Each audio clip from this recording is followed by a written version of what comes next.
When disaster strikes and the power goes out, the greatest threat won't be what you think. It won't be strangers or looters from across town. It'll be your neighbor knocking on your door, asking what you have in your pantry.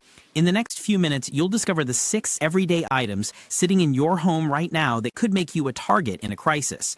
More importantly, you'll learn exactly how to protect them, hide them, and use them to survive when society unravels.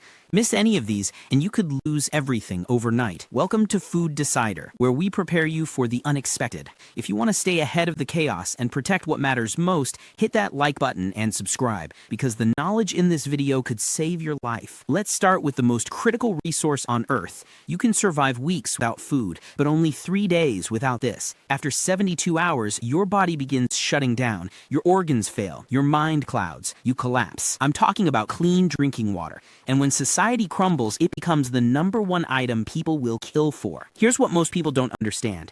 When the power grid fails, municipal water systems lose pressure within hours. Faucets sputter, then die completely. Entire neighborhoods go bone dry. Reservoirs drain as people panic and fill every container they own. Then they start looking for alternatives: creeks, puddles, even contaminated ditches. And if word gets out that you have a stash of clean water, you're not just holding hydration, you're holding a massive target on your back. Water isn't just for drinking either. You need it for cooking your food, cleaning wounds to prevent infection, mixing medications, and basic hygiene. A single person needs at least 1 gallon per day just to survive.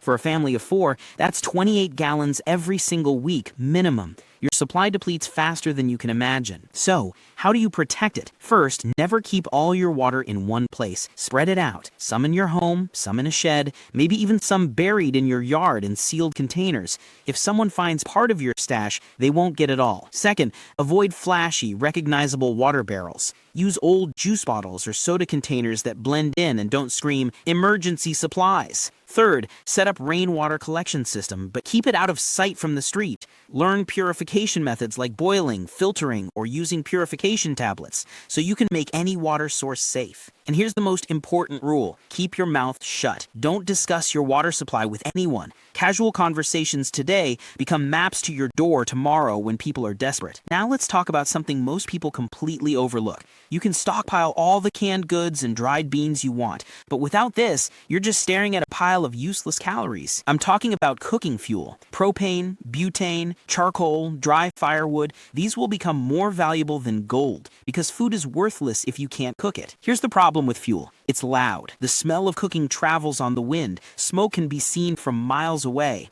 In desperate times, smoke means food, and food means trouble. Neighbors who smile and wave at you today might show up hungry tomorrow, first asking politely, then demanding, and finally just taking what they need. Fuel is also incredibly portable. Unlike a garden that's rooted in the ground, your fuel supply can be carried off in minutes. A couple of propane canisters fit easily in a backpack, a bag of charcoal slung over a shoulder. Once it's gone, you're not getting it back. So, what do? Concealment and diversification are key. Don't store all your fuel in one obvious spot, like a neat stack of firewood in your backyard. Hide propane tanks in sheds, under tarps, or in storage bins labeled as holiday decorations. Break up your firewood supply, some behind the shed, some in the garage, some under a tarp covered with leaves. Learn alternative cooking methods that don't draw attention. Solar ovens work silently during the day. Rocket stoves burn small amounts of fuel with minimal smoke. Alcohol burners are quiet and efficient. When you do cook, do it discreetly. A roaring fire is an advertisement to everyone within sight. A low-smoke stove behind closed doors is a shield. But here's an item that will surprise most people. When the lights go out permanently, this becomes the new currency. I'm talking about batteries. They're the difference between stumbling in darkness and having light, between silence and hearing life-saving news on a radio, between isolation and communication. Think about what stops working when the grid goes down. Flashlights die, emergency radios go silent, headlamps quit, walkie-talkies become useless, medical devices like blood pressure monitors shut off. Even some water purifiers need battery power. Most people burn through their battery supply in the first week of a crisis.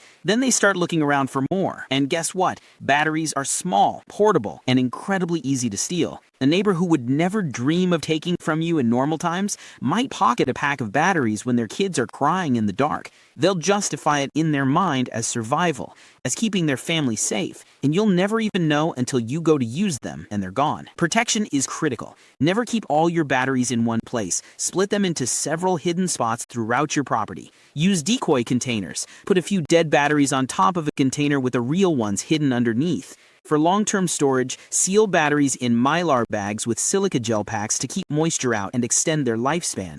And here's a pro tip: stockpile all sizes. Everyone thinks about AA and AAA batteries, but D cells, C cells, and 9-volt batteries will be even more valuable because they're less common. In a post-collapse economy, batteries will trade like gold. A single pack could get you a meal, a warm blanket, or critical information. Protect them accordingly. Now let's talk about something hiding in your kitchen cabinet right now that will quietly become indispensable. Most people focus on canned goods, water, and blankets, but cooking oil, vegetable oil, olive oil, coconut oil, even that half-empty bottle in your pantry will skyrocket in value faster than almost anything else. Cooking oil transforms food. It makes bland rations actually edible and nutritious. Oil provides essential fats your body desperately needs to function properly. Without fat in your diet, your body can't absorb certain vitamins. You lose energy. Your immune system weakens. But oil does so much more than cooking. It seasons cast iron cookware to prevent rust. It lubricates tools and machinery. It protects wooden utensils and cutting boards. You can apply it to exposed skin to reduce frostbite risk in cold weather. In a pinch, you can even use it to fuel improvised lamps or candles for emergency lighting. Here's how you protect this liquid gold. Diversify your types. Coconut oil has an incredibly long shelf life. Olive oil offers health benefits. Vegetable and canola oils are versatile for cooking. Store oil in airtight containers, preferably glass or food-grade plastic, in a cool, dark place away from heat and light. Hide extra bottles creatively. Put them in empty detergent boxes or behind cleaning supplies where people won't look. Rotate your stock regularly, use the oldest bottles first, and replace them with fresh ones to keep your stash from going rancid. And when you do cook with oil, do it discreetly. The smell of frying food travels incredibly far on the wind. Cook indoors when possible, use lids to trap odors, and stagger your meal times so you're not creating a predictable dinner time smell every evening. Here's where things get truly serious.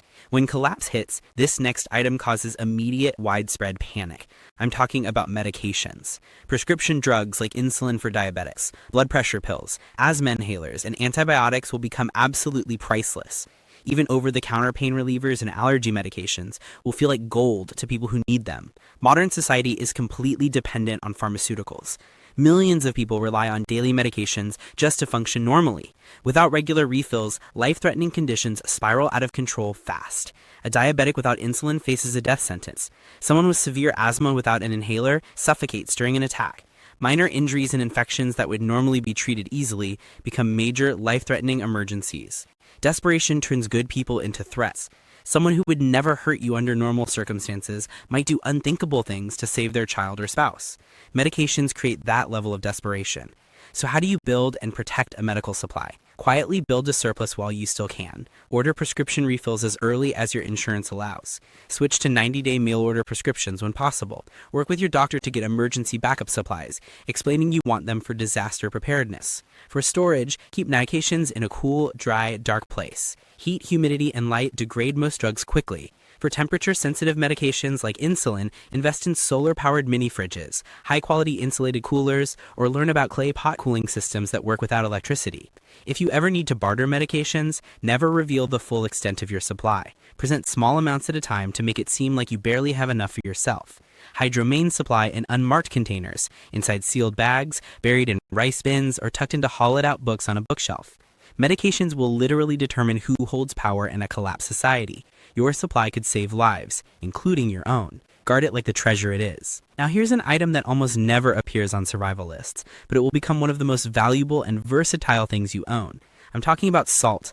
Not just a seasoning, salt becomes a survival tool, a preservative, and even a form of currency. Your body physically needs salt to survive. It's essential for hydration, nerve function, and muscle performance. Without adequate salt intake, you risk severe dehydration, chronic fatigue, muscle cramps, and life-threatening electrolyte imbalances. In a world without refrigeration, salt becomes the primary method of preserving food. Meat, fish, and some vegetables can be salt-cured, extending their shelf life from days to weeks or even months. Salt also cleans and disinfects wounds. It can be mixed with water to create saline solutions for medical emergencies.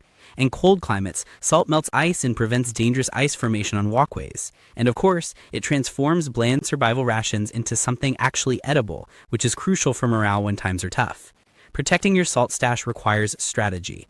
Diversify the types you stockpile. Keep table salt for cooking and seasoning, store rock salt for preservation and ice melting, stock Epsom salt for medicinal uses and wound care. Store all salt in airtight containers to prevent moisture damage that can turn it into a useless brick. Keep salt in multiple locations to reduce your risk of losing everything at once.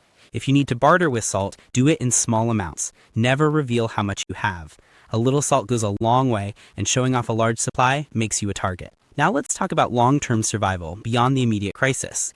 Most people focus on what they need right now: food, water, fuel. But seeds are the foundation of true self-sufficiency. They're what allow you to grow your own food when every store shelf stays empty and supply lines never recover. Seeds are more than a backup plan. They're a lifeline to the future. A small garden can provide fresh, nutritious food that supplements your stockpile and keeps you healthy. It gives you something valuable to trade with neighbors. Heirloom or non-GMO seeds are especially valuable because they can be saved and replanted year after year, unlike hybrid seeds that don't reproduce reliably. Choose your seeds wisely. Focus on crops that are easy to grow, have high yields, and store well. Beans, potatoes, carrots, and leafy greens are excellent choices. Tomatoes and peppers add variety and nutrition.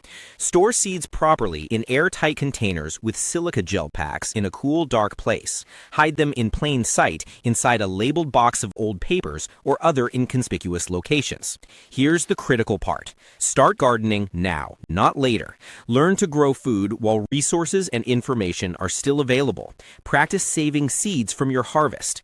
Build up a stockpile of gardening tools and supplies. When the crisis hits, you'll have the knowledge and confidence to succeed, while others are scrambling to figure out which end of a seed goes in the ground. And speaking of tools, when society collapses, all the conveniences of modern life disappear instantly. No more calling a repairman, no more running to the hardware store, no more next-day delivery. Tools become the absolute backbone of self-reliance, allowing you to fix, build, and maintain everything you need to survive. Without tools, you can't repair your shelter when it leaks. You can't build a proper firewood stack. You can't even open certain cans of food. A simple hammer, a sturdy saw, or a reliable multi-tool can mean the difference between thriving and barely surviving. In a barter economy, quality tools will be worth their weight in gold because they enable productivity and self-sufficiency. Focus on durable, versatile, multi-use tools, axes and hatchets for processing wood, quality knives for countless tasks, wrenches, screwdrivers, and pliers for repairs, hand-crank drills that work without electricity, saws for cutting materials, shovels for digging and moving earth. Keep tools in locked sheds or hidden storage boxes. Have duplicates of critical items in case one breaks or gets stolen. Maintain everything properly. Keep tools clean, sharpened, and oiled. Stock up on sharpening stones, lubricating oil, and replacement parts while you can still get them.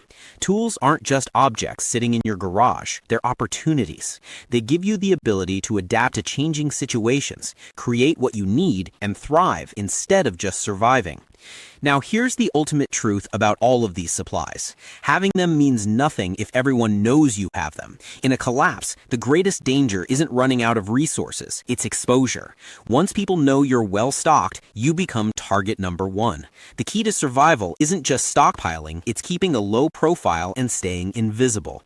Spread out your supplies. Never keep everything in one place. Multiple stashes mean even if someone finds one location, they won't get everything. Use decoys strategically. Hide real supplies under or behind less valuable items. Use containers and storage methods that don't attract attention. An old paint bucket looks worthless. A shiny new storage container with emergency supplies written on it might as well have a target painted on it. Blend into your environment. Don't be the house with the generator humming while everyone else sits in darkness. Don't be the home with smoke rising from the chimney when no one else can cook. Limit information ruthlessly. Don't discuss your preparations with anyone, no matter how much you trust them.